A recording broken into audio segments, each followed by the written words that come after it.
Ini teman-teman yang lain mana ini belum join ya? Kayaknya belum Kak.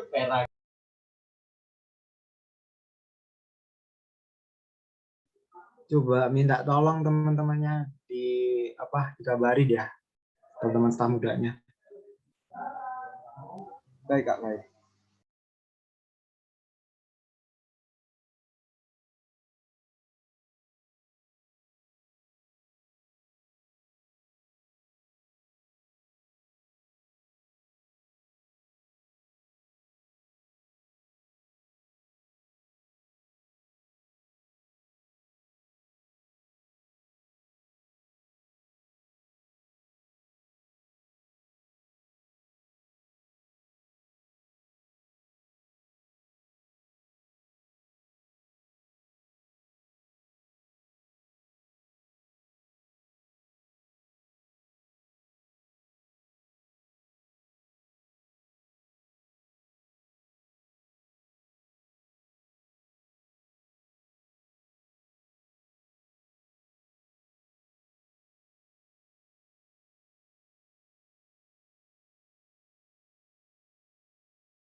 Halo, Assalamualaikum, Tes. Waalaikumsalam warahmatullahi wabarakatuh. Waalaikumsalam warahmatullahi wabarakatuh. Assalamualaikum warahmatullahi wabarakatuh. Waalaikumsalam warahmatullahi wabarakatuh. Teman-teman buat on-cam ya, semua.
Apa?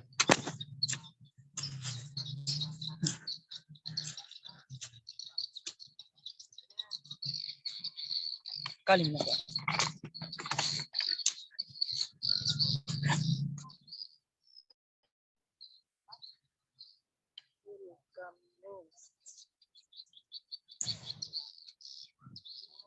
Denny mode.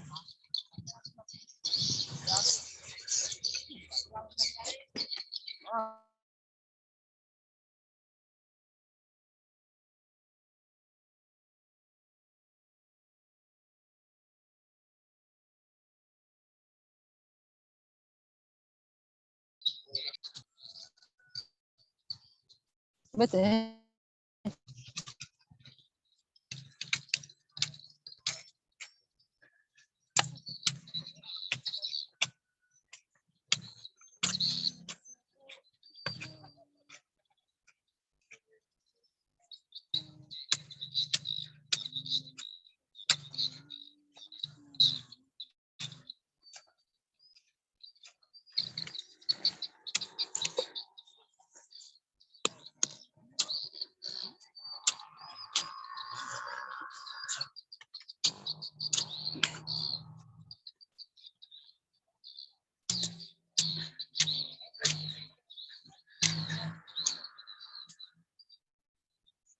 Jangan tuh mau kami. Ay. Ito ko to nabunol.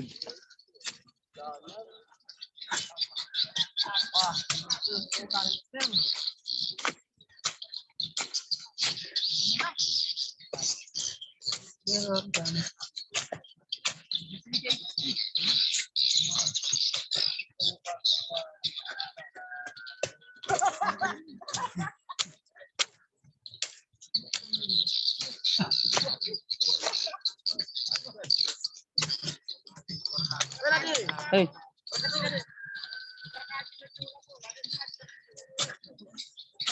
Hey.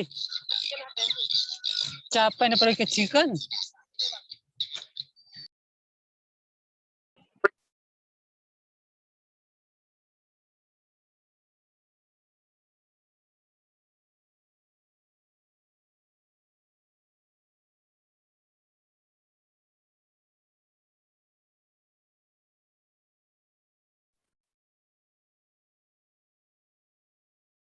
Assalamualaikum teman-teman. Waalaikumsalam. Waalaikumsalam. Waalaikumsalam.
Halo semuanya.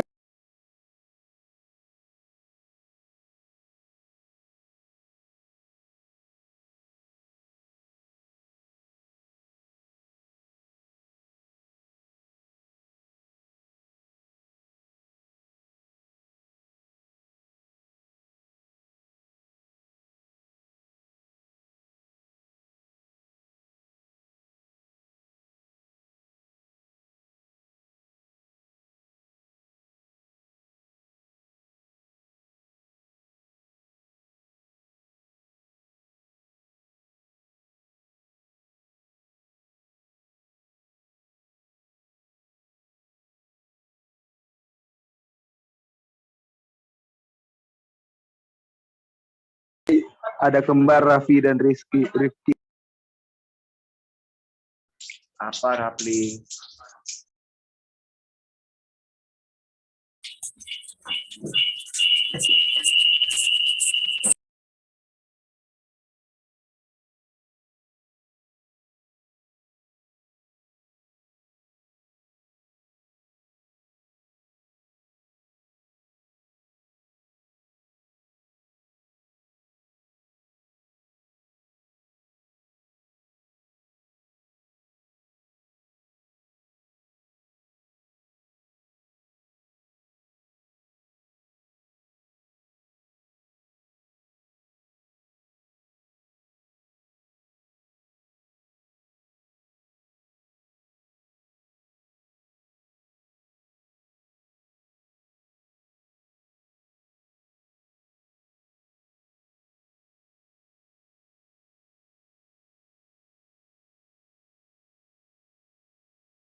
Assalamualaikum warahmatullahi wabarakatuh. Waalaikumsalam warahmatullahi wabarakatuh. Karena jam udah menunjukkan jam 3:30, jadi kita mulai aja ya. Gimana teman-teman? Baik, Iya Kak. kak, iya kak. Baik kak. Ya silakan kak mulai aja.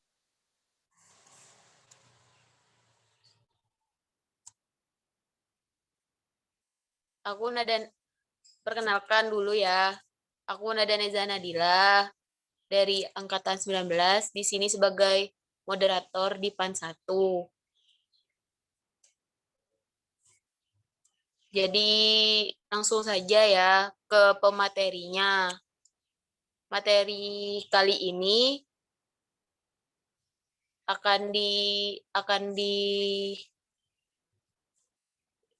akan disampaikan oleh Bang Diki. Kepada Bang Diki dipersilahkan. Ya, terima kasih moderator atas kesempatannya. Mungkin dari teman-teman sendiri ini udah gabung semua ya? Iya kak kayaknya. Ini yang belum on cam silahkan on cam terlebih dahulu ya, supaya saya juga tahu gitu wajah-wajah dari kawan-kawan staf muda seperti itu. Dan nanti diskusi kita, sharing-sharing kita ini juga berjalan.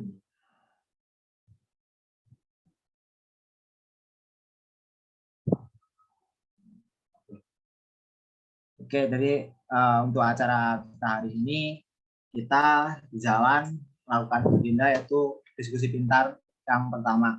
Jadi kawan-kawan semua nanti mengikuti diskusi pintar ini, harapannya dari teman-teman nanti bisa mencatat atau bisa menerima apa yang nanti disampaikan supaya nanti bisa diterapkan teman-teman di luar forum kali ini seperti itu. Dan mungkin bisa langsung di share screen saja ya materi yang nanti saya sampaikan.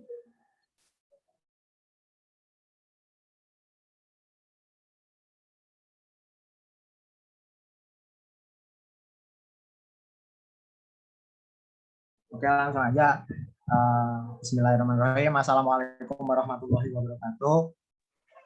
Waalaikumsalam warahmatullahi wabarakatuh.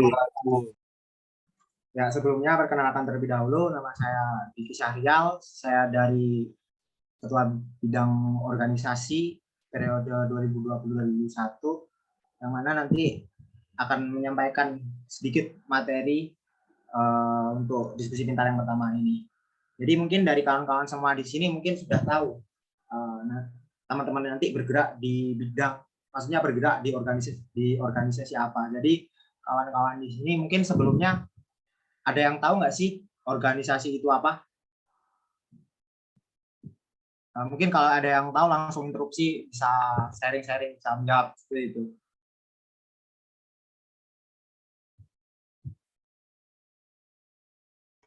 Saya Kak tahu Kak. Oke, silahkan.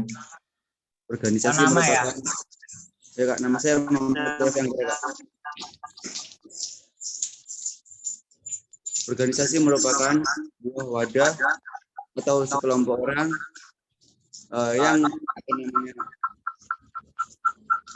yang dikumpulkan untuk berdiskusi dan mencapai mufakat bersama Kak. Oke, baik, terima kasih.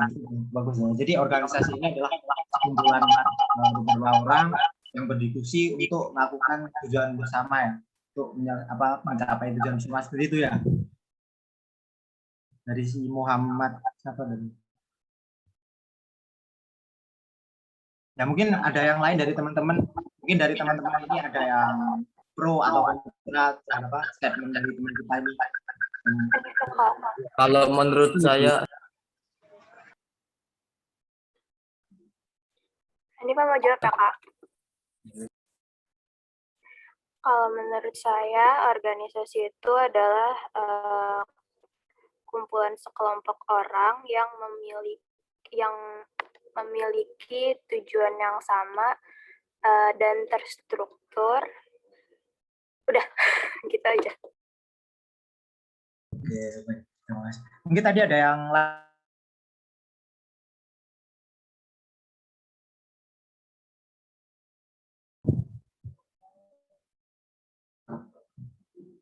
dari Ahmad Rifki tadi kayaknya mau interupsi tadi.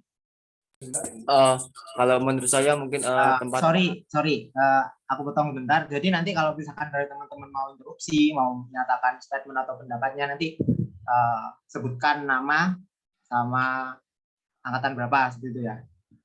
Oke, bisa lanjut. Baik, Kak. Nama saya Ahmad Rifki Hamdani. Saya dari angkatan 2020, Kak. Kalau organisasi itu menurut saya kayak sebuah wadah untuk menyalurkan aspirasi ataupun seperti tempat mereka untuk bisa lebih maju mengembangkan apa ya, Kak? Mengembangkan tujuan mereka untuk ikut organisasi atau mengembangkan apa ya namanya? Skill mereka, Kak. Ya, baik. Bagus itu. Mungkin dari kita udah ngumpulin ada 3 statement dari kawan-kawan semua yang membahas tentang apa sih organisasi itu, yang tadi teman-teman sudah sampaikan, teman-teman yang sudah jawab. Mungkin ada salah satu yang bisa menyimpulkan dari ketiga statement tadi. Ada yang menyatakan organisasi itu untuk mencapai tujuan bersama, ada yang menyatakan untuk mencari minat dan bakat, untuk mengembangkan minat dan bakat, terus ada untuk struktural seperti itu. Mungkin dari teman-teman satu aja untuk bisa menyimpulkan dari ketiga statement ini. Silakan. Itu Dayu dari angkatan 2020. Menurut saya organisasi yang dapat saya simpulkan dari pendapat mereka adalah kelompok dari beberapa orang yang terpimpin untuk mencapai tujuan bersama dan memiliki pikiran untuk berkembang maju ke depan, Kak. Oke, baik. Bagus dari siapa tadi? Riko ya? Iya, Kak. Nah, jadi apa yang disampaikan teman-teman ini sudah bagus, dan saya kira dari teman-teman sendiri sudah tahu, sudah paham yang namanya organisasi. Jadi organisasi di sini adalah suatu wadah serta proses kerjasama dari sejumlah manusia yang terkait dalam hubungan formal dan dalam rangkaian hierarki untuk mencapai tujuan yang telah ditentukan bersama. Jadi di organisasi ini teman-teman adalah bekerja sama dalam sebuah hierarki yang sudah terjalin di struktural tadi, yang mana untuk mencapai tujuan yang teman-teman inginkan, seperti itu. Oke, mungkin next slide selanjutnya. Oke, di dalam ini adalah unsur-unsur organisasi. Ada 5 unsur yang ada di organisasi. Yang pertama personil, yang kedua ada teamwork, yang ketiga ada organization goals, yang keempat ada equipment, dan yang kelima ada environment. Jadi dari kelima unsur organisasi yang ada ini, salah satunya dan semuanya itu keterkaitannya itu padu, maksudnya dari satu unsur ke unsur yang lain ini saling keterkaitan. Misalnya ada personil di sini adalah subjek yang mana melakukan tindakan, kayak gitu. Yang kedua ada teamwork. Jadi dari personil yang ada di sini melakukan kerjasama dan kita kaitkan dengan tujuan yang teman-teman ingin ciptakan di sana. Jadi seperti itu. Mungkin next slide selanjutnya. Oke, di sini ada fungsi-fungsi organisasi. Mungkin bisa teman-teman baca ya. Yang pertama, mengatur tugas dan kegiatan kerjasama sebaik-baiknya. Yang kedua, mencegah keterlambatan kerja serta kesulitan yang dihadapi. Yang ketiga, mencegah keseimbangan kerja. Dan keempat, menentukan pedoman. Jadi fungsi-fungsi organisasi yang teman-teman sampaikan, yang definisi organisasi yang teman-teman sampaikan di sini, ada beberapa fungsi organisasi yang mengikat. Oke, next selanjutnya. Slide selanjutnya.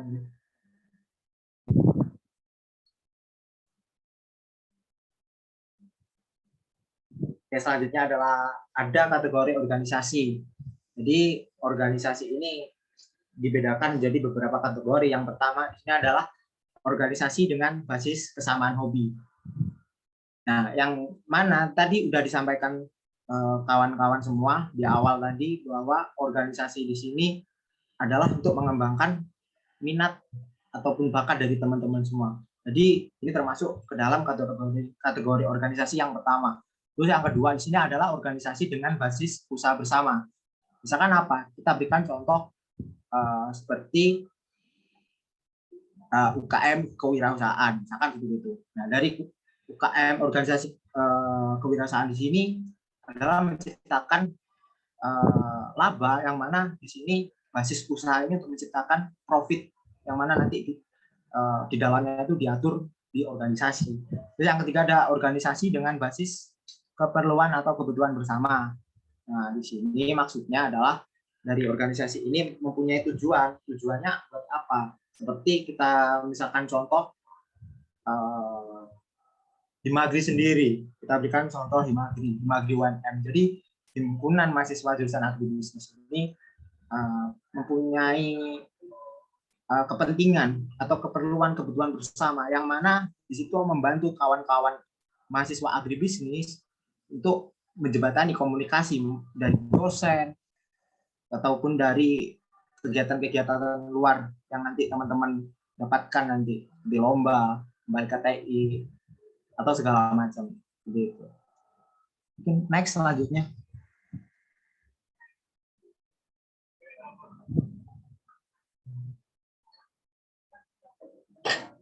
Nah, di sini ada pertanyaan.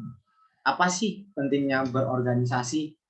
Tadi kan sudah disampaikan bahwa organisasi ini adalah suatu wadah proses kerjasama dari sejumlah manusia yang terkait hubungan dalam rangkaian hierarki struktural yang tujuannya untuk mencapai tujuan bersama. Mungkin dari kawan-kawan di sini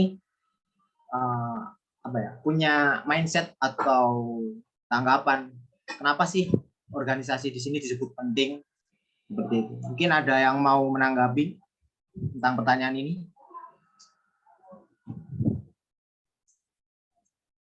Saya Kak. Oh, Davi dulu aja. Davi dari angkatan 2020.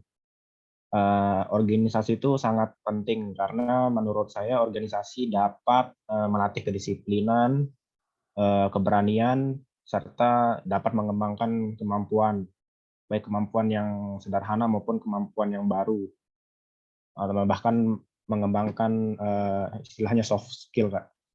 Baik, itu saja dari saya. Terima kasih. Saya Kak ingin menambahi tadi dari Davi tadi. Saya Juhamad Dumasan dari angkatan 2020.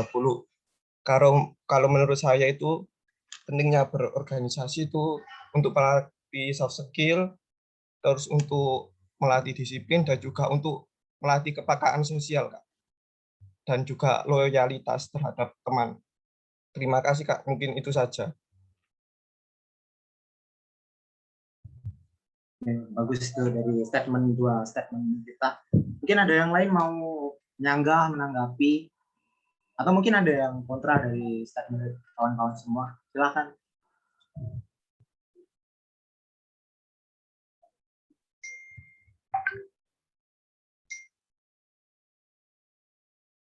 Ya mungkin dari dua statement itu dulu ya. Jadi kenapa organisasi itu dikatakan penting? Ketika kita melihat kebutuhan mahasiswa saat ini, hari ini memang mahasiswa ini membutuhkan lebih dari kebutuhan akademiknya saja. Mungkin kita bisa melihat dari semakin ketatnya mencari pekerjaan ini mengakibatkan bahwa kita sebagai mahasiswa ini tidak bisa menjadi mahasiswa yang biasa-biasa saja ketika kita ingin menjadi seseorang yang sukses. seseorang yang mempunyai karir yang bagus, cemerlang gitu. Kemampuan dari memimpin dan komunikasi di organisasi ini adalah menjadi hal yang menentukan orang yang berlulusan di perkuliahan di bangku perkuliahan kita saat ini memang sangat dibutuhkan di luar sana, mungkin dari perusahaan atau mungkin dari mungkin dari pekerjaan-pekerjaan di luar sana yang membutuhkan skill itu. Nah, kemampuan memimpin dan komunikasi ini tidak dapat dipelajari di bangku perkuliahan saja. Tapi kemampuan itu harus dikembangkan dengan cara berorganisasi, kawan-kawan. Nah, organisasi apa yang dibutuhkan di sini? Semua organisasi di sini semuanya bagus dan semuanya itu mempunyai effort yang baik untuk kawan-kawan semua. Bisa organisasi di intra maupun di ekstra. Contohnya intra seperti apa? Mungkin kita bisa kasih contoh HMJ, Himpunan Mahasiswa Jurusan Agribisnis, itu termasuk intra. Ataupun BEM, atau Senat, Seva, Premium, itu termasuk intra. Kalau ekstranya kemana? Kalau di Himpunan Mahasiswa Jurusan Agribisnis, di sosial ekonominya, kita mempunyai organisasi ekstra di luar sana, yaitu Kopmasepi. Jadi kawan-kawan semua di sini nanti di rencana planning kawan-kawan semua di sini bisa merencanakan jangka panjang dari teman-teman setelah muda nanti mau diplot ataupun mau berkarir di jenjang yang mana, mungkin bisa di intra ataupun di ekstra gitu. Oke, next slide selanjutnya. Nah, ini ada sedikit pertanyaan yang menarik sih buat saya. Apakah IPK itu penting? Jawabnya kawan-kawan gimana kalau ditanya apakah IPK itu penting? Silakan yang mau menanggapi.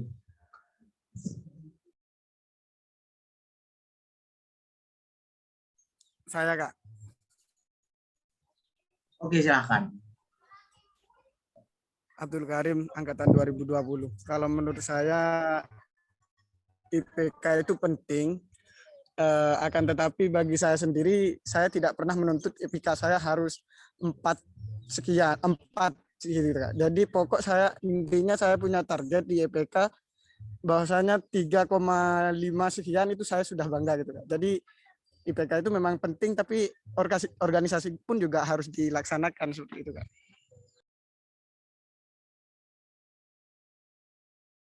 Oke, berarti di sini IPK itu buat Abdul Karim di sini penting ya. Cuma di sini posisinya Abdul Karim ini tidak menuntut IPK itu yang terlalu tinggi seperti itu ya.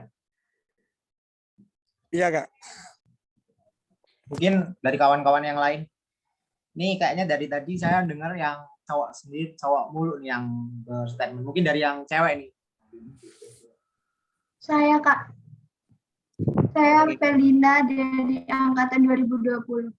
Menurut saya IPK itu penting, tapi bagi saya sendiri mengikuti organisasi itu lebih penting karena dapat menunjang soft skill kita. Terima kasih. Oke, bagus. Mungkin dari kawan-kawan yang lain mempunyai statement tersendiri. Saya, Kak, mau ini, Kak, mencoba untuk menjawab, Kak. Ya, silakan. Nama saya Saludin Yusuf, Kak, dari angkatan 2020. Menurut saya IPK itu penting, Kak. Cuma untuk bekal kita ke depannya, untuk masa depan itu tidak apa ya, Kak. IPK itu tidak untuk bisa menunjang kita gitu, Kak. Jadi kita butuh banyak wawasan, banyak pengetahuan untuk membuat masa depan kita lebih cerah gitu, Kak. Terima kasih, Kak. Ya, bagus dari statement 3 statement tadi. Mungkin dari kawan-kawan yang lain punya statement sendiri. Ini tadi Saya juga mau menambahi, Kak. Oh, oke, silakan. Saya Ahmad Ghamdani, saya dari angkatan 20, Kak. Ya. Kalau menurut saya dalam organisasi itu IPK nggak penting sih, Kak. yang terpenting itu kita punya skill, kita punya basic, kita punya keterampilan untuk kedepannya Kak. Soalnya apa ya? Yang dibutuhin untuk kedepannya itu bukan tipik kayak apa? Kita punya skill untuk bisa terus maju untuk kedepannya Kak dalam apa? Kompetisi. Terima Oke. kasih Kak. Ya, sama-sama. Baik. Ini menarik ini. Dari berapa statement? 4 statement ini ada 3 yang mengatakan IPK itu penting dan ada 1 yang mengatakan bahwa IPK itu tidak penting. 3 lawan 1 posisinya di sini. Mungkin dari statement yang sudah disampaikan tadi, dari 3 orang ini yang mengatakan IPK penting di sini, mau menanggapi nggak dari statement yang diberikan Ahmad Rizky tadi yang mengatakan bahwa IPK ini tidak penting?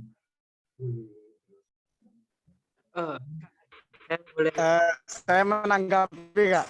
Menanggapi Kak. Yang mana dulu Kak? Nah, silahkan.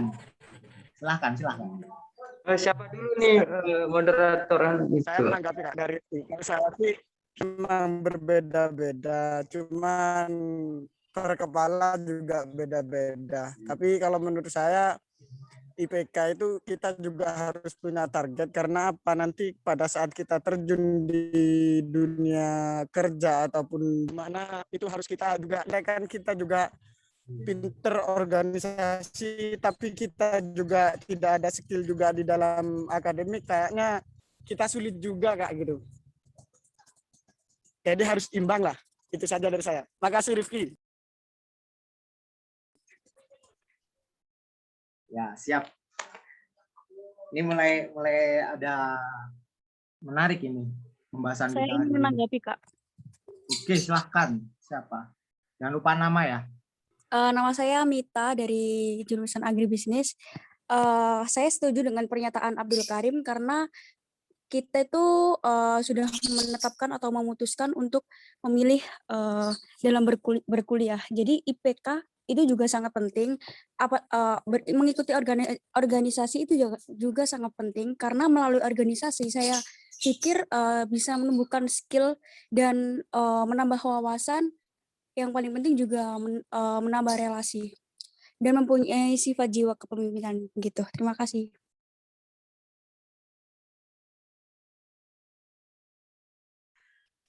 Saya bisa menambahkan Kak. Ya, boleh. Silahkan. Silahkan. Nama saya Ogi, staf muda angkatan 2019. Jadi begini, menurut saya itu IPK itu tidak penting. Saya lebih sepakat sama siapa tadi yang berstatement bahwasanya soft skill, dia menyebut soft skill atau skill kita yang kita punya kan. Nah, saya lebih mengutamakan skill daripada IPK. Karena apa? Atas dasar apa? Karena skill kita akan merunjuk kepada itu tadi, IPK tadi. Contoh, kita punya misal di bidang akademik ya. Misal kita menguasai skill hitung-hitungan. Ya, kita punya skill hitung-hitungan. Matematika lah. Sedangkan di agribisnis sendiri, teori hitung-hitungannya itu banyak begitu. Nah, ya kan? Akhirnya kita mengerti apa yang dikatakan dosen itu karena kita sudah mempunyai dasar skill untuk hitung-hitungan, kita bisa nuntut itu.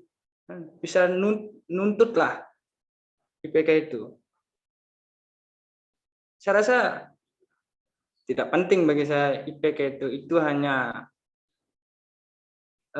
angan-angan aja atau diembankan tanggung jawab kepada orang tua, misal kau harus IPK tinggi segini ya saya harus mengejar itu kan gitu. Sekian Pak Kak Diki. Ya, terima kasih atas statement yang diberikan.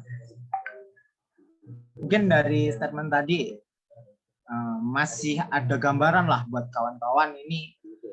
Kenapa ini? Ada apa dengan IPK di sini kan? Jadi IPK ini apa sih sebenarnya?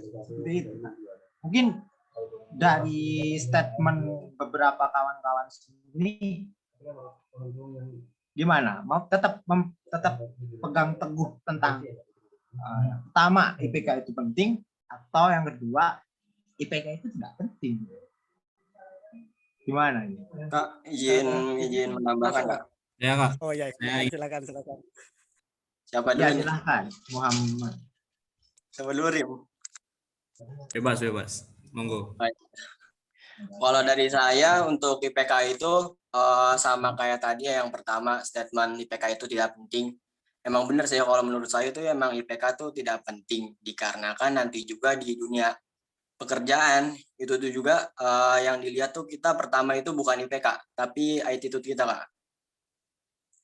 Yang dinilai itu attitude kita, yang dilihat itu skill kita, dan itu dua hal itu yang bakal dinilai nanti oleh HRD. Jadi untuk IPK itu tidak terlalu penting juga, Kak, untuk di dunia pekerjaan. Mungkin ada suatu perusahaan yang melihat IPK atau nilai orang tersebut saat di perkuliahan. Tapi itu sangat jarang, Kak. Untuk sekarang itu lebih banyak perusahaan melihat itu kita dari attitude dan skill kita sendiri, Kak. Mungkin itu aja dari saya. Ya, terima kasih. Saya masuk, Kak, ya. Saya ingin menambahkan, Kak. Oke, silahkan siapa yang menambahkan? Dari Rizky tadi ya. Ya, saya setuju dengan pernyataan Rizky tadi. Tapi menurut saya pribadi itu sebenarnya IPK itu penting ya. Tapi untuk saat ini, kutip dalam kurung, untuk saat ini itu IPK itu tidak penting sama sekali menurut saya. Karena dikarenakan ya IPK itu hanya sebagai syarat gitu kan. Yang seperti dikatakan Rizky tadi juga, kita saat bekerja, saat nanti sudah ke jenjang selanjutnya itu yang dibutuhkannya itu skill gitu, skill. Terus saya juga setuju dengan saudara Raden tadi, ya nanti pasti juga kalau misalkan kita memiliki soft skill yang banyak gitu, skill yang mumpuni gitu, pasti kita akan ya IPK pasti ikut gitu, ngikut kita dari belakang sendiri gitu. Menurut saya pribadi itu IPK itu penting, tapi untuk saat ini itu IPK tidak penting sama sekali, menurut saya seperti itu. Terima kasih. Saya izin masuk, Kak. Oke, silahkan. Kalau menurut saya sih oke lah.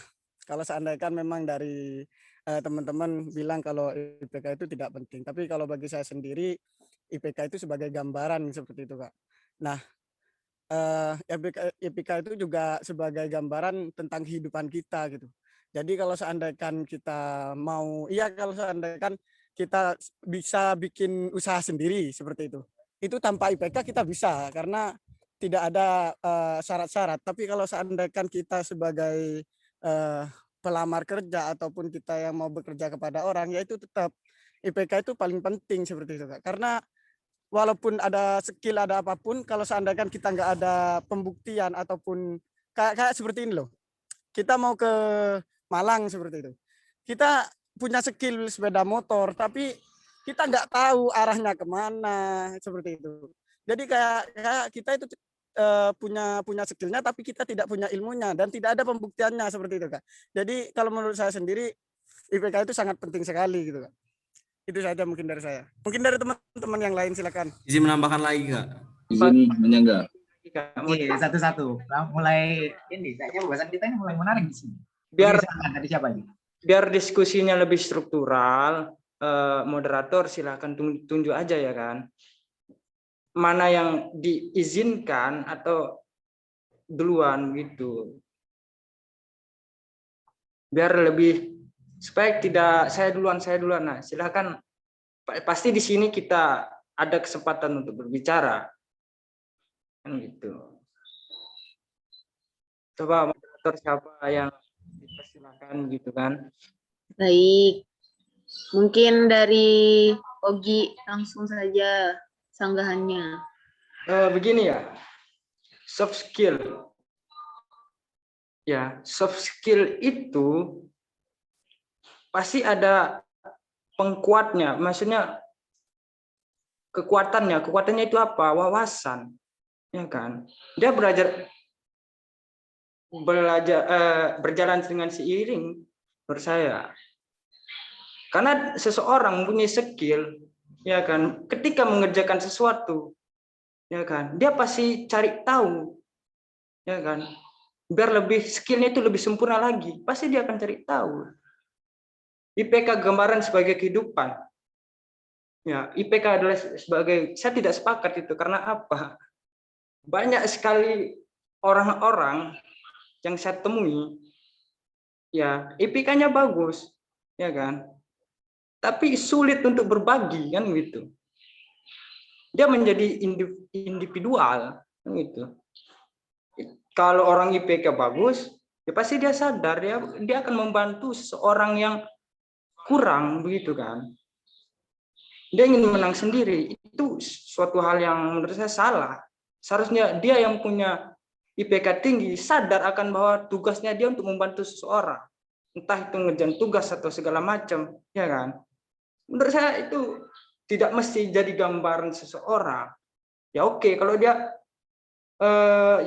kalau dia berbagi ya nggak ada masalah. Saya lebih IPK-nya 2, membagikan sedikit ilmu itu lebih berguna, dia lebih tinggi sebenarnya daripada orang IPK saya 39 misalnya. Nah, sebagai gambaran hidup, saya tidak membagikan ilmu saya karena saya tidak dengan dalih, saya tidak ingin ada seorang yang saingin saya, kan gitu. Saya ada orang-orang seperti itu. Ya banyaklah saya sharing-sharing kan gitu. Jadi itu tidak menjadi sebuah statement yang kuat atau IPK sebagai gambaran hidup kan gitu. Sekian moderator. Mungkin ada sanggahan lagi atau bagaimana? Izin menambahkan, saya Ar dari Angkatan 20. Saya setuju dengan pendapat atau statement dari Mas Ogi, Angkatan 2019. Menurut saya IPK itu tidak penting ya. Mungkin penting bagi orang tua kalian, bagi dunia kerja nggak penting Mas. Untuk Mas Abdul Karim, setahu saya di dunia pekerjaan itu tidak terlalu mementingkan IPK.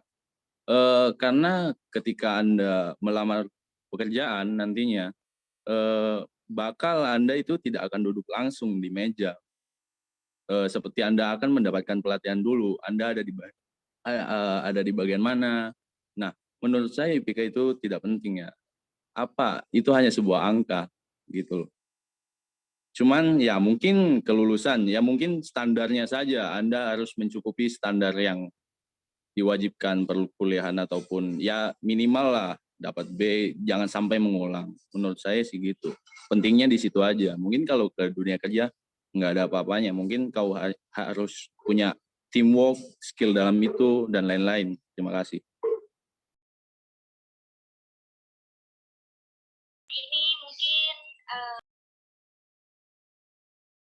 Mungkin ada yang mau menanggapi lagi atau dikembalikan ke Abdul Karim?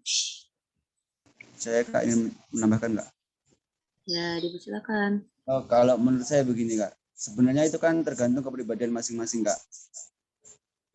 Kan IPK itu juga menurut saya penting.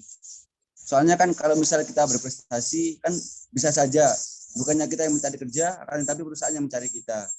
Akan tetapi di sisi lain kita juga harus mempunyai skill, pengalaman dalam berorganisasi Kak. Jadi itu harus berimbang Kak. Jadi menurut saya IPK itu penting Kak. Terima kasih.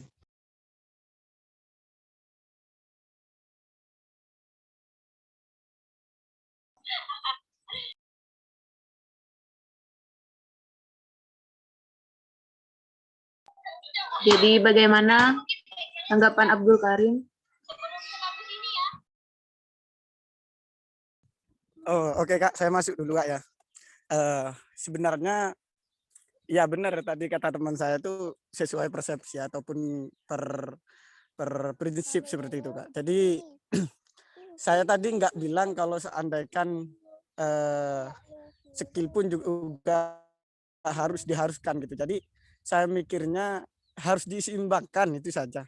Karena memang kita pun juga belum terjun di dunia kerja. Tapi yang saya pahami dunia kerja itu pun juga harus ada beberapa persen melihat IPK Kak, seperti itu.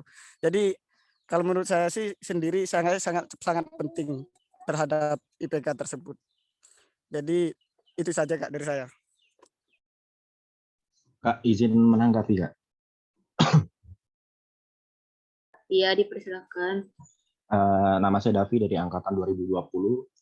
Kalau menurut sudut pandang saya, mungkin untuk sebagian orang yang terlalu terikat pada bidang akademis, mungkin IPK penting. Tapi mungkin untuk di dunia pekerjaan, IPK itu nggak terlalu penting. Karena setahu saya, beberapa perusahaan-perusahaan besar, contohnya seperti kayak Apple atau Google kayak gitu, itu setahu saya sudah nggak melihat ijazah. Jadi contohnya perusahaan besar mau merekrut sebuah pegawai. Jadi perusahaan itu memberikan tes kepada pegawainya. Contoh misalnya seseorang yang jago programming diberikan tes masuk, disuruh bikin program, terus berhasil, ya udah masuk. Padahal orang itu belum tentu lulusan S1, bisa jadi dia lulusan SMA. Bahkan S2 komunikasi, menurut saya yang seharusnya jago berkomunikasi, disuruh ngomong di depan 10.000 orang, pasti bakalan gagap, Kak. Bakal kalah sama orang yang jualan obat di pasar-pasar. Jadi itu menurut saya. Terima kasih. Ya mungkin dari saya dulu ya. Mungkin dari statement kawan-kawan semua di sini bagus-bagus. Jadi kawan-kawan di sini punya prinsip teguh di mana memang statement kawan-kawan di sini benar. Semuanya benar. Yang mengatakan IPK itu penting ataupun yang mengatakan IPK itu tidak penting. Tapi coba kita telah lagi mungkin slide selanjutnya.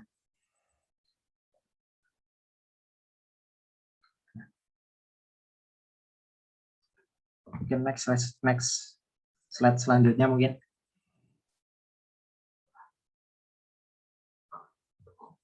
Nah, di sini kita telah lagi ada pertanyaan nih. Ada dua statement yang mengatakan bahwa yang pertama mahasiswa yang aktif berorganisasi atau mahasiswa dengan IPK yang tinggi. Tadi dikatakan bahwa yang pertama apa sih pentingnya organisasi? Nah, itu diwakilkan dengan mahasiswa yang aktif berorganisasi. Dan apa sih pentingnya IPK? Di sini ada statement bahwa yang mengatakan mahasiswa dengan IPK tinggi. Nah, mungkin dari kawan-kawan semua bisa menelaah lagi. Siapa? Diri kalian ini sekarang ada di posisi yang mana? Jadi ada dua aspek di sini yang berbeda yang mengatakan bahwa mahasiswa yang aktif berorganisasi atau mahasiswa dengan IPK yang tinggi.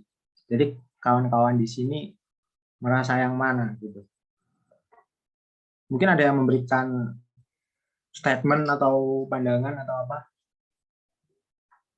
Mungkin gini, aku sedikit bersempit. Jadi di dalam dunia perkuliahan itu ada dua tipe mahasiswa. Yang pertama, ada tipe mahasiswa yang mempunyai koleksi name tag dan baju kepanitiaan yang banyak, yang bertumpuk. Dan ada yang satunya, mahasiswa ini mempunyai koleksi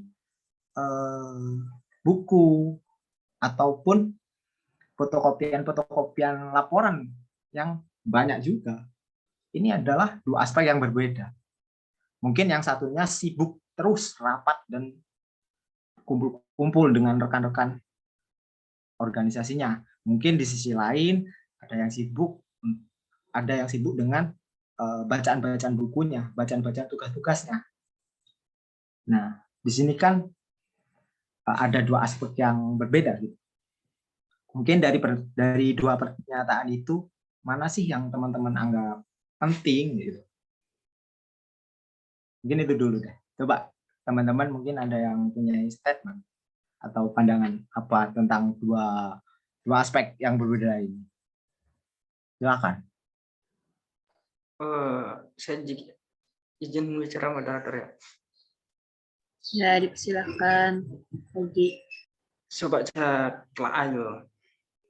Mahasiswa aktif berorganisasi yo.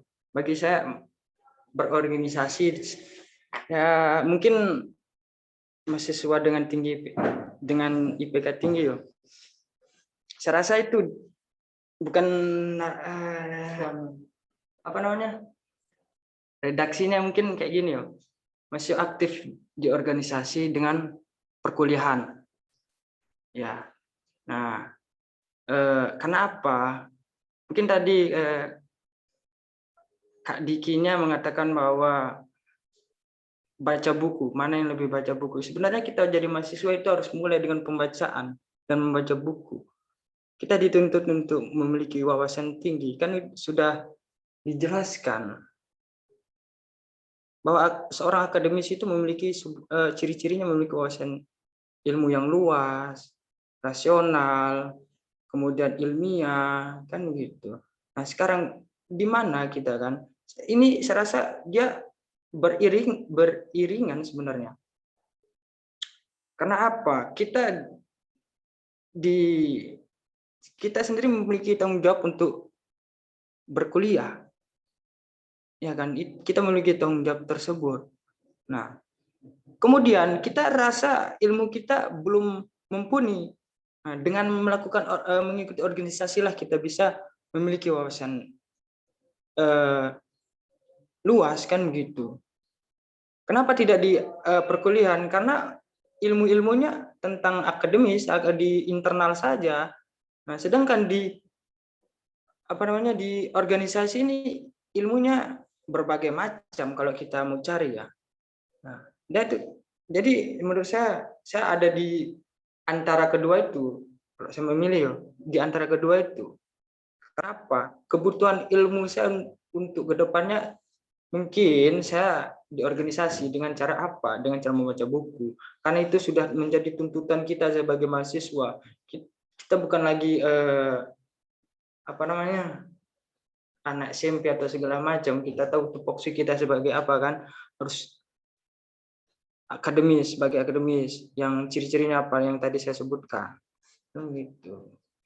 Menurut saya begitu Kak Diki. Mungkin ada tanggapan dari teman-teman, silakan, jangan takut berbicara atau gimana itu.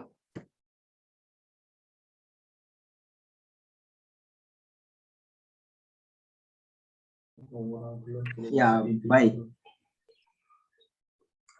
Mungkin gini teman-teman. Dua aspek ini memang pastilah dua-duanya ini mempunyai kelebihan masing-masing. Seperti itu. Mungkin kalau kita mengatakan mahasiswa yang aktif berorganisasi di sini adalah organisasi ini yang mengasah soft skill kita, yang memperluas jaringan relasi kita, dan aktif di organisasi ini adalah punya manfaat yang salah satunya adalah bisa mempertajam bakat-bakat kita. Seperti sebelum kita melakukan praktek, kita pasti melakukan teori. Makanya di sini ada suatu kalimat di mana teori ini harus dipraktekkan, kayak seperti itulah. Dan di sini, misalkan kita aktif di organisasi ini, salah satu kelebihannya adalah menambah nilai CV kita dan bisa memberikan pemikiran-pemikiran yang luas, ide-ide yang luas untuk lingkungan sekitar kita. Nah, sedangkan yang mahasiswa dengan IPK tinggi di sini juga mempunyai kelebihan juga. Di mana kelebihan ini? Salah satunya, orang yang mempunyai IPK tinggi di sini adalah orang yang gigih, orang yang rajin dalam belajar. Mungkin dari orang yang gigih, rajin di situ bisa salah satunya mempunyai manfaat mendapatkan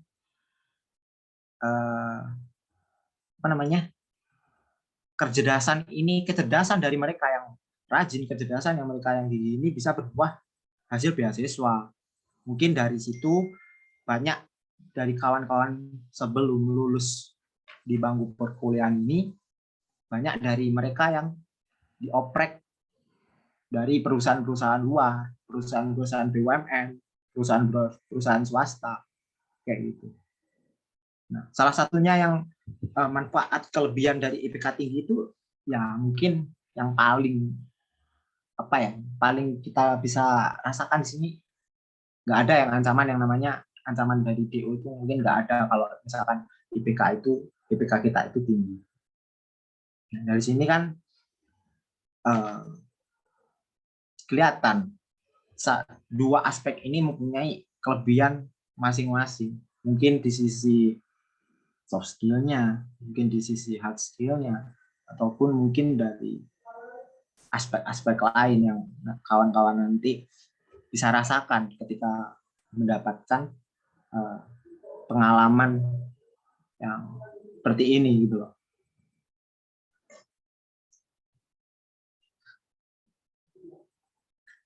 Gimana kawan-kawan?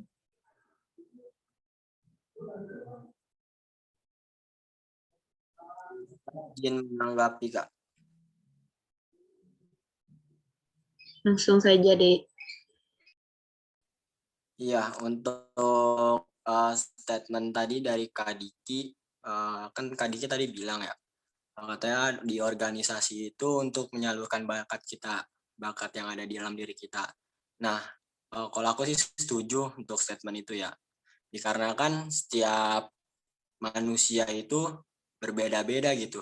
Kayak misalnya dia untuk di pelajaran itu gak gampang masuk. Tapi kalau misalnya untuk di prakteknya kayak untuk mempraktekkan pelajaran itu dia cepat masuknya gitu.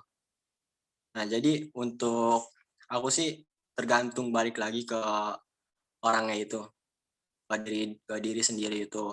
Jadi kita lebih aktif atau lebih gampang masuk di berorganisasi atau kita lebih masuk ke pelajaran. Jadi kalau misalnya apa ya namanya IPK tinggi belum tentu dia dengan IPK tinggi itu dia bisa bicara langsung di depan publik seperti public speaking. Itu tuh belum tentu IPK tinggi itu. Dan kalau misal beda dengan mahasiswa atau orang yang aktif di organisasi, dia kan sudah terasah tuh skillnya, skill public speakingnya, mengeluarkan argumen, statement dia itu. Jadi dia untuk bicara di depan publik itu dia sudah tidak ragu lagi atau sudah tidak aiweo lagi gitu, sudah tidak patah-patah lagi.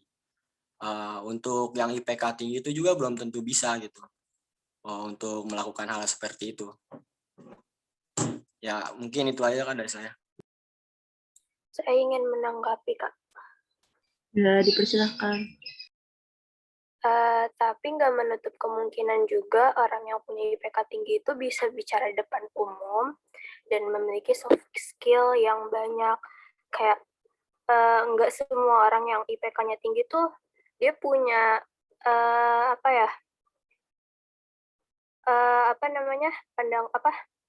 cara berpikir yang buruk. Tapi dia sejak kuliah itu dengan membiasakan diri memiliki kerangka berpikir yang baik, bagaimana caranya supaya bisa memperoleh IPK yang tinggi. Nah, dengan kerangka yang seperti itu, dia juga akan menjadi terbiasa ketika nanti di dunia pekerjaan bagaimana caranya menyelesaikan sesuatu dengan kerangka berpikirnya dia yang udah dia bangun sejak masa kuliahnya itu sendiri.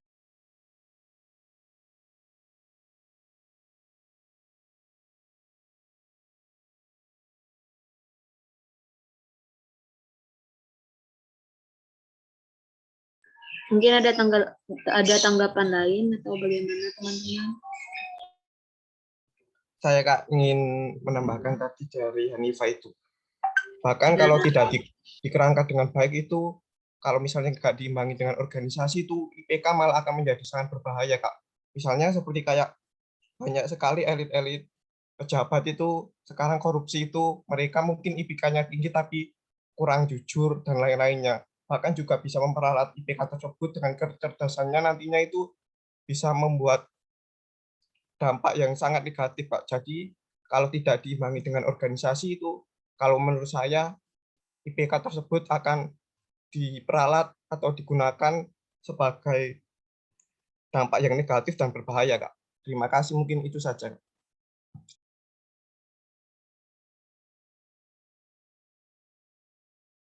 Izin menanggapi juga, Kak. Iya, dipersilakan. Tadi kan Juhan bilang yang apa IPK itu kalau misalkan itu bisa salah gunakan gitu ya. Menurut saya ya, itu kurang tepat sih. Maksudnya banyak yang orang berorganisasi juga jadi koruptor.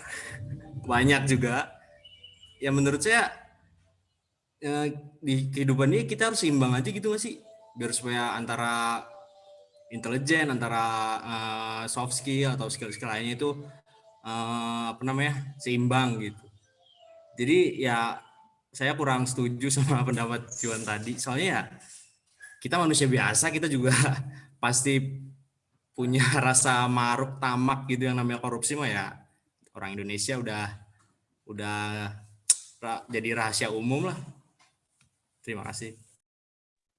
Kak, izin meluruskan tadi. Maksudnya itu bukan terlalu ke tadi berbahayanya IPK. Makanya tadi kan saya sudah berbicara harus diimbangi dengan organisasi dan yang lainnya sehingga tidak terjadi selisih atau dampak yang signifikan terhadap sesuatu yang negatif tadinya itu, Kak. Jadi harus berimbang maksudnya gitu. Saya ingin meluruskan yang tadi, maksudnya gitu. Mungkin salah tangkap tadi justru itu. Izin, Kak. Izin masuk.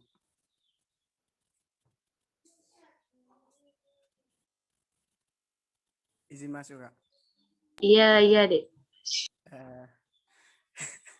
Sebenarnya sih saya kasihan lihat ada mahasiswa dengan IPK tinggi ini selalu diperbincangkan seperti itu. Karena apa? Kalau seandainya kan nggak ada yang mahasiswa yang IPK-nya tinggi terus juga dia pinter di akademik, kayaknya yang anak yang berorganisasi pun juga nggak lengkap. Soalnya apa? Informasi yang ada di dalam kelas pun juga nantinya keteteran, nggak bakalan yang bisa organisasi itu mendapatkan informasi di kelas dengan secara maksimal gitu ya. Jadi kalau menurut saya sendiri sih benar kata Yusril tadi, harus seimbang seperti itu. Tidak boleh kita itu selalu menyalahkan yang aktif di organisasi ataupun yang aktif di akademik. Jadi benar-benar kita itu kayak selama saya sendiri selama saya di organisasi itu saya sangat berterima kasih kepada teman-teman yang pinter di akademik gitu. Jadi mereka itu adalah penolong gitu. Dan juga banyak teman-teman yang pinter akademik pun juga dengan nilai yang bagus, mereka bisa ngomong gitu, bisa speak up ataupun bisa berargumen juga dengan cara mereka sendiri seperti itu. Jadi kalau saya sendiri setuju juga sama teman-teman tadi, harus seimbang seperti itu. Cuman meluruskan, Kak. Terima kasih.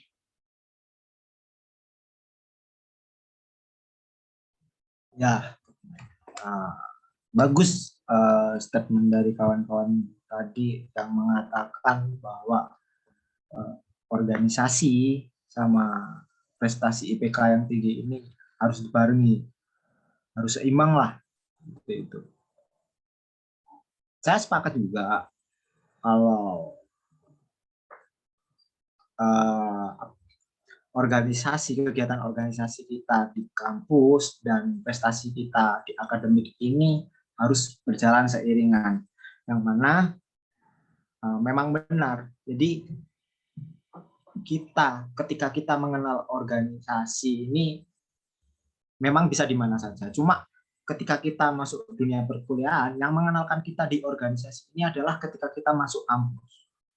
Ketika kita ingin mengasah yang namanya soft skill kita di situ.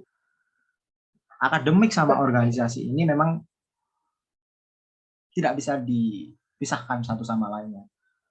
Memang berjalan seiringan.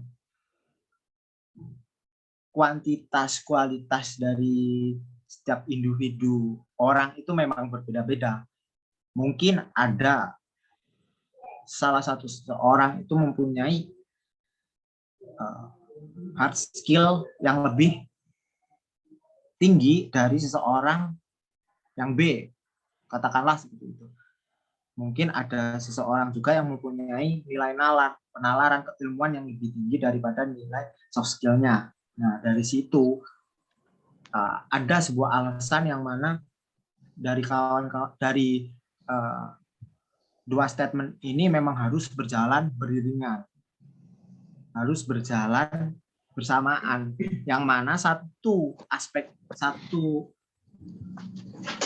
ini yang lain ini saling menunjang dan saling melengkapi di antara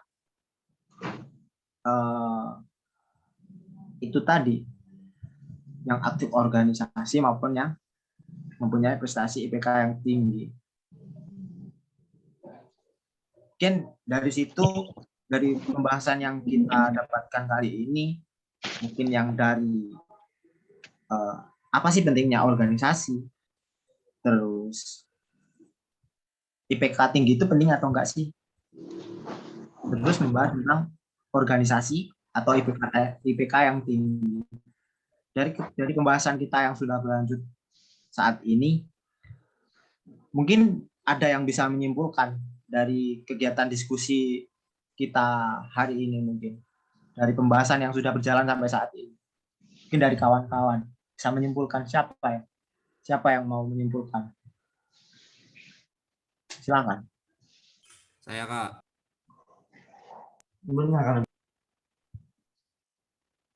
Ya, silakan.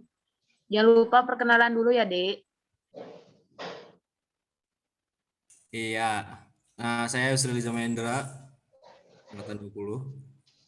Ya, jadi kesimpulannya ini ya antara IPK dengan berorganisasi ini ya harus seimbang aja gitu. Jadi dengan kita berorganisasi, kita memiliki kemampuan soft skill, public speaking dan sebagainya itu, agar kita bisa di masa depan itu agar bisa berguna lebih baik. Dan kita juga harus memiliki IPK yang tinggi atau IPK yang berkecukupan itu, supaya kita bisa melanjutkan juga ke jenjang masa depan gitu.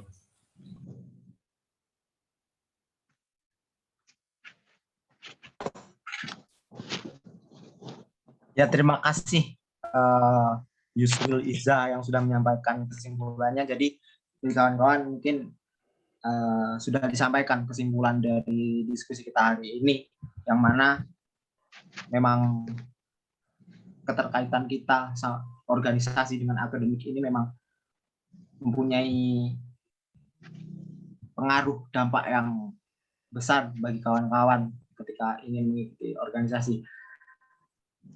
Oke, mungkin dari sini saya punya ini kutipan. Mungkin slide selanjutnya bisa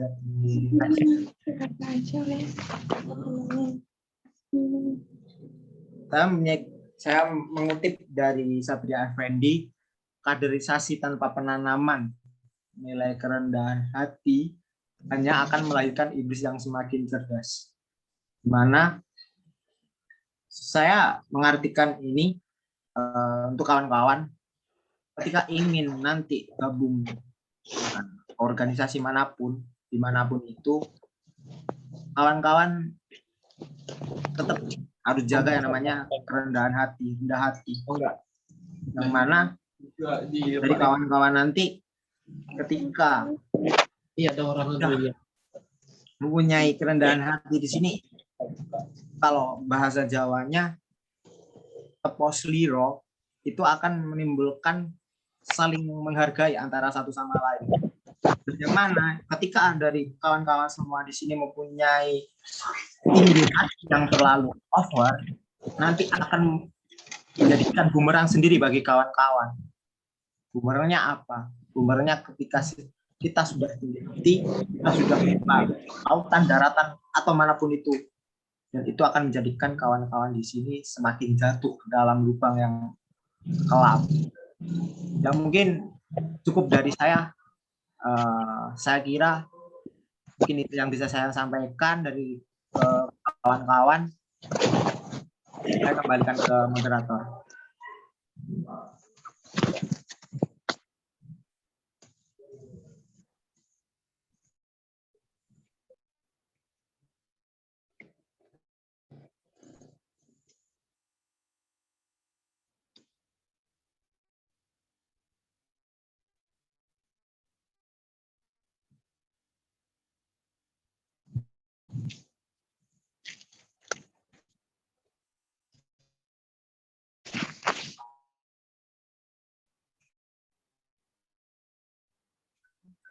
Baik, mungkin segitu aja dulu.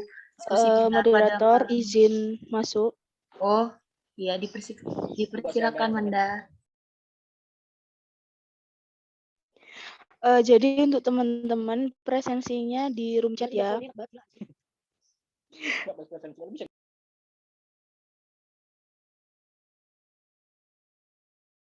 Jadi buat teman-teman presensinya di room chat ya, sampai jam 17.00 tulis nama dan NIM terakhir aja. Terima kasih.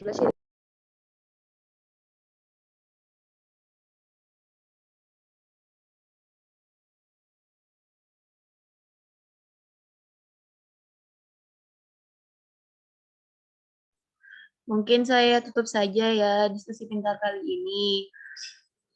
Maaf kalau ada salah kata. Dan mungkin ada tambahan dari yang lain. Silakan. Saya tutup ya. Assalamualaikum. Waalaikumsalam Kak. Waalaikumsalam warahmatullahi wabarakatuh. Waalaikumsalam Kak. Oke, untuk kawan-kawan, saya jangan live dulu. Kita sharing-sharing sebentar lah. Minggu ngopi, Rek. Oh iya. Gas. Itu yang di Malang siapa aja ini? Banyak Kak. Gas aja Kak kalau mau ngopi. Besok ngopi ya? Mau? Oh, gas Kak. Mau, Kak. Gas. Besok malam ngopi ya? Ya Kak. Dibayar ikutnya Kak. Tak tahu dia ada kedai kopi nggak? Belakang kampus. Nggak tahu Kak. Pokok yang kopinya 3.000 Kak. Saya low budget Kak anaknya. Gampang lah itulah. Yang di samping Rusunawa Kak. Mau ditraktir Riko Kak. Nah, mantep. Insya Allah. Kalau ada chip. Ayo Kak ngopi geden Kak. Oke.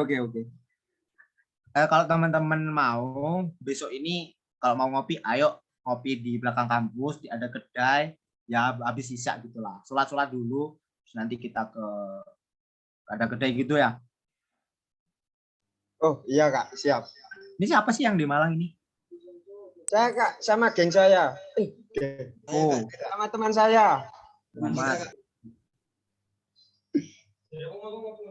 Iya. Ini yang cewek nggak ada kah yang di Malang? Saya di Malang, Kak.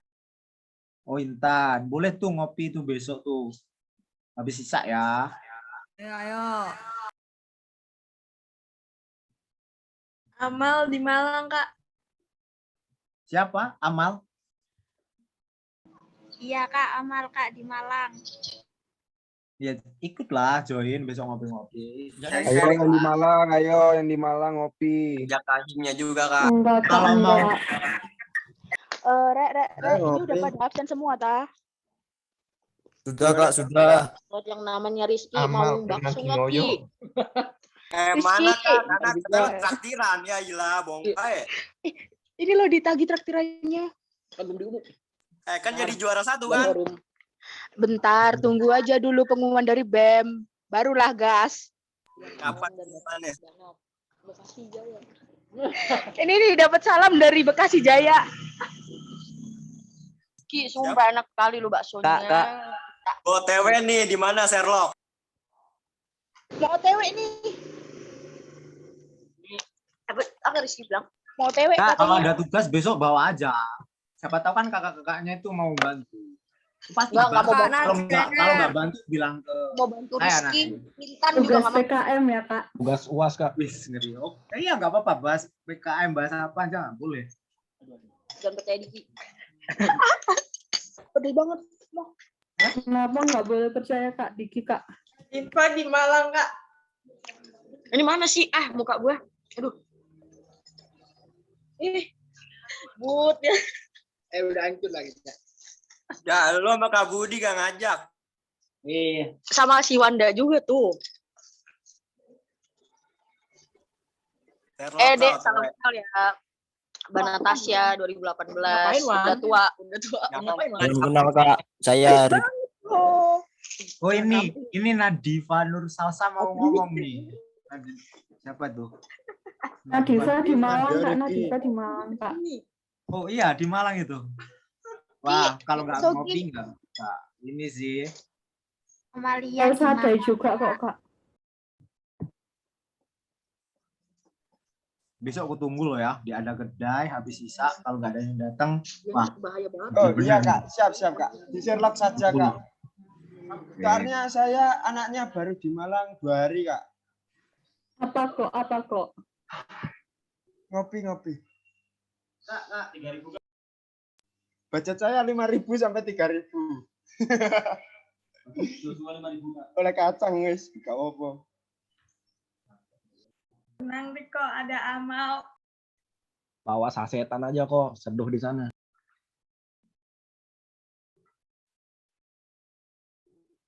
Ngomong. Gak ngomong ah. Ini student day kalian udah selesai kah? Student day. Minggu depan Kak terakhir. Iya, minggu depan kan presentasi, terus mari. Aman kah?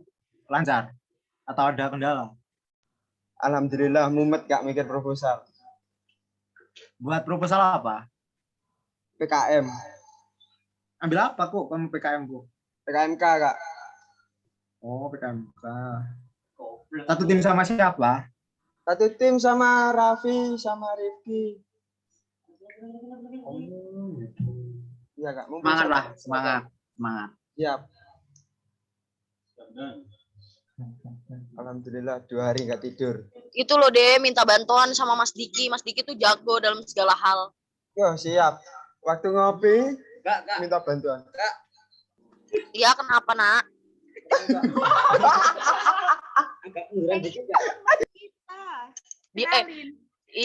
Maba-maba ini belum kenal aku loh. Kalau udah kenal gila sih, jadi squad.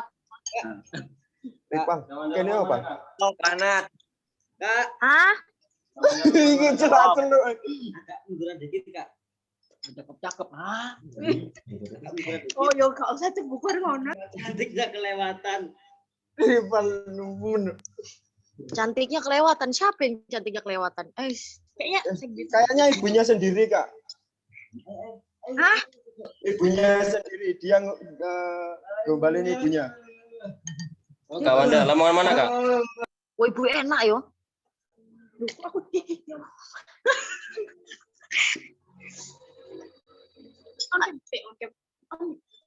Wis, ayo deh besok-besok ngopi deh. Tenang aja, anak 2018 tuh baik-baik. Apalagi Ayo dibayarin Kak Nat, dibayarin Kak Nat. Dibayarin. Asli. Mbak Nat yang bayarin. Tuh kan, mesti aku tak bayar. Bohong, katanya mau bayarin, bohong.